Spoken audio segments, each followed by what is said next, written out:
Honorable Kagusha, you must get a team of lawyers and document the atrocities that were committed by that criminal gang against the people in the 90s, because those were crimes against humanity, and start engaging the International Criminal Court. That the ICC should not wait until crimes against humanity have been committed. This gang is known to have committed crimes against humanity. Now, with the sponsorship of government, they have come back. And for sure, they have started.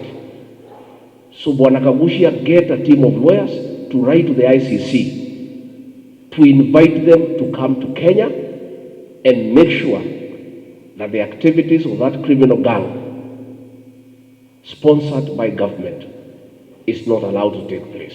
Kumithia uhoro wa kugeria gukiria ikundi iria ngananie thiine wa giciko giki kia Mount Kenya nigetha iteithiririe uhoro-ini wa siasa. Ajuge andu matingĩrazimishwo kana matingĩendithĩrĩrio mundu kia hinya, na undu uria wagirire ni ati andu a Mount Kenya macagurire thirikari ya Kenya Kwanza na kwiyendera kwao na wendo munene makiria, na koguo ndungicoka ningi uhuthire gikundi gikananie kana mikana kana intimidations kana gukorwo ukikira andu guoya nigetha makorwo magiguthikiriria na makorwo magikurumirira. Kusema ati vijana wetu ndio wanajiteka nyara.